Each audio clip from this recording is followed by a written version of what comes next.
In George Orwell's novel 1984, he outlines the issue of constant war and unification through conflict in the world of 1984. The party uses war as a weapon against its people to control them. War is, quote, how to keep the wheels of industry turning without increasing the real wealth of the world. Because the party had such a surplus of food and supply, they needed an outlet to waste those resources. The party intentionally provides scarce amounts of food and supplies to citizens to distract them from their bad life under the party.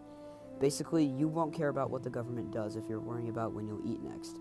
But the war in 1984 is not the same as the war we know today because, quote, war involves a very small amount of people and causes comparatively few casualties, while, quote, acts such as raping, looting, and the slaughter of children and the reduction of whole populations to slavery and reprisals against prisoners, which extend even to burning and boiling alive, are looked upon as normal.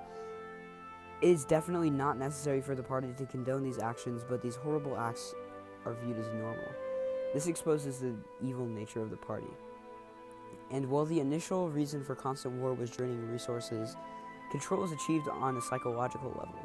Because the ideal party member is supposed to be, quote, competent, industrious, and even intelligent within narrow limits, it is also necessary that he should be a credulous and ignorant fanatic whose prevailing moods are fear, hatred, adulation, and orgiastic triumph.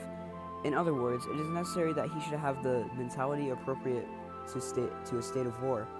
It does not matter whether the war is actually happening, and since no decisive victory is possible, it does not matter whether the war is going well or badly. All that is needed is that a state of war should exist. The splitting of the intelligence which the party requires of its members, and which is more easily achieved in an atmosphere of war, is now almost universal. End quote. The ideal party member is best achieved through the atmosphere of war. A common enemy for people to unite against is a great means to control a people. It is necessary for a state of war to exist so the party can use an external threat as a scapegoat for the members' grievances. This scapegoating tactic is most prevalently seen in the 2 Minutes Hate. Emmanuel Goldstein is seen as the face of all the problems of the party and is in turn the most hated figure of the party. He is supposedly the leader of the Brotherhood, but is also advertised as being affiliated with both East Asia and Eurasia. Obviously, Goldstein was created by the party. They created him to act as the sole image of the enemy, so party members could rally against him. With the hated figure of Goldstein, there is also the beloved figure of Big Brother. Big Brother is seen as the hero of the party who will crush Goldstein and dismantle the Brotherhood. The quote-unquote threat of Eurasia and East Asia and the Brotherhood is constructed by the party. This is proven because of the warfare in 1984. East Asia and Eurasia cannot possibly pose a legitimate threat to oceanic security because their war is never ending.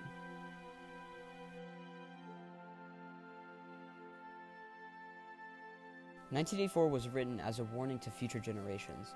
The problems I have outlined in Part 1 unfortunately appear prominently in the present. An example is the War on Terror, an endless war that causes few casualties and involves warfare similar to the type described in 1984. A war that drains resources, justifies human rights violations, torture, and the constant slaughtering of innocents. The quote, War on Terror is not a war at all. Instead, it is a military campaign that has resulted in the deaths of thousands of innocents. This war is endless. The conflict in Afghanistan has been going on for 18 years and has shown no signs of stopping. The War on Terror was started by President George Bush in 2001 after the September 11 attacks. These attacks are regarded as a national tragedy, and as a result, Bush took terrorism head-on.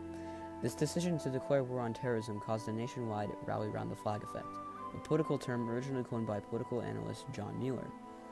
An article outlining the rally effect in the War on Terror defines the rally effect as, quote, the sudden and substantial increase in public approval of the president that occurs in response to certain kinds of dramatic international events involving the United States, end quote. While presidential popularity increases, so does patriotism and the love for the state. This rally effect created an atmosphere of war that causes a militant unification and supports American imperialism. The unification created as a result of this rally around the flag effect created a newfound love for the state in which citizens unknowingly reinforce the state itself in an attempt to address an external threat. And terrorism is not as much of a threat as the securitized state makes it out to be. In fact, American policy is the reason why terrorism in America exists in the first place, and counterterrorism arguably results in more terrorism as seen on this graph. The Iraq War started in 2003, and as a result, terrorist deaths increased. Terrorism increased after an attempt to counter it. The War on Terror, quote, of all the recorded rally effects, it is the largest. Bush's approval rating soared in the Gallup poll from 51% on September 10th to 86% on September 15th. In this process of rallying, the president becomes a symbol of strength against the enemy, and he experiences love from citizens. Bush immediately became a symbol of patriotism after the War on Terror rally effect, serving as a big brother figure. He was a strong, heroic symbol of patriotism that citizens put their faith in to destroy an outside constructed threat. And with a big brother figure, there is also a Goldstein figure. I would argue that the image of the terrorist created by the West is a Goldstein-type figure. The rally effect created during the War on Terror has made the image of the terrorist a Middle Eastern radical Muslim.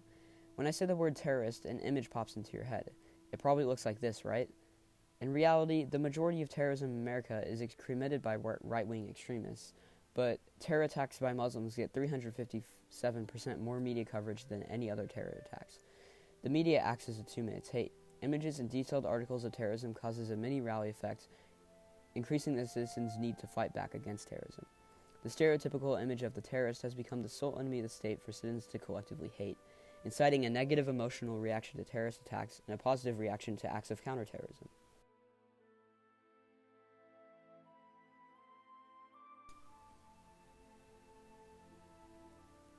The issues outlined in Part 2 are unfortunately still problems today. The war on terror is still going on in the present. This endless war has created more problems than it has solved. The United States has been at war my entire life. I've lived in an atmosphere of war my entire life as well. Today, the issues outlined in Part 2 are still huge problems. 1. Massive misrepresentation of the Islamic faith through media. 2. Disregarding of white supremacist terrorism. And 3. Constant civilian death as a result of endless war.